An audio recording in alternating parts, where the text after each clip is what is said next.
Kornfeld. I'm a cookbook author and cooking instructor, and I have lots of techniques to make your cooking life a whole lot easier. Today I'm going to focus on candied nuts. I love making candied nuts because I can use just the right amount of high-quality sweetener to bring out that great nutty taste. These candied nuts are so versatile too. They're wonderful on breakfast cereals, on desserts, on soups and salads. Just a light sprinkling will really bump up a dish beautifully. I also like that they stay fresh for up to 2 months at room temperature, so they make great hostess gifts and holiday presents. So today I'm going to start with candied pecans, and I could do this with almonds or hazelnuts or walnuts as well. I have 1 cup of pecans here. I'm mixing this with 2 tablespoons of maple syrup and 2 tablespoons of maple sugar. Mixing this together here. The maple syrup is going to help the maple sugar stick really nicely.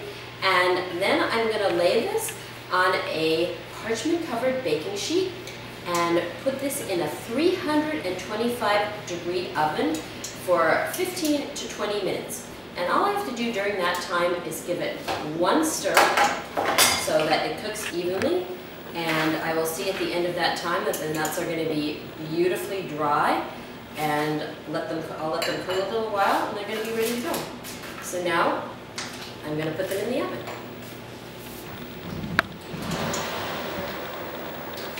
This next one I'm making is candied cashews with coconut. So I have a cup of cashews here, half a cup of dried coconut unsweetened, and a little bit of maple sugar.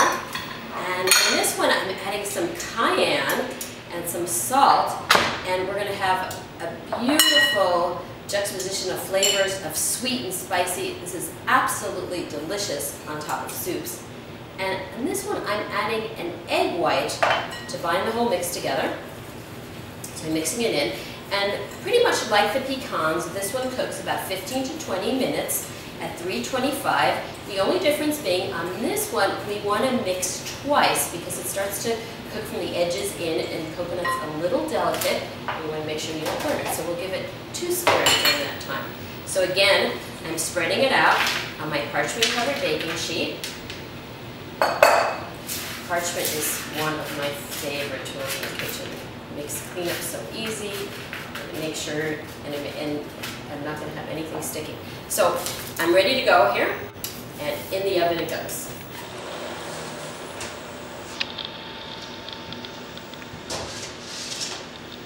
Just taking them out of the oven to give them a little stir, and notice I took them out so I don't lower the temperature in the oven there.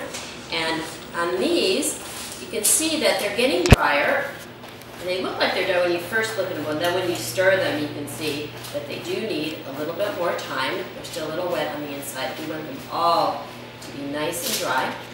And on this one here, this one, remember I said we're going to need to stir it twice. So this is the first stirring. Just moving the outside in and the inside out, spreading it out a little bit. And now these are ready. I've just taken both trays out of the oven. You can see from these pecans here that they're totally dry. They look done. They're ready to go. We just need to let them cool for a few minutes, and I'm ready to bag them, put them in my beautiful holiday bags. These here, you can see that these are ready because the coconut is golden, everything is golden, the color is nice and even. Again, I have to let these dry, just cool off and firm up a little bit more for 5 minutes. Now remember, I've stirred these twice. So I have here a tray that is all ready to go. I made this a little while ago, and I have here my bag. I'm all ready to fill this. Make some great holiday gifts.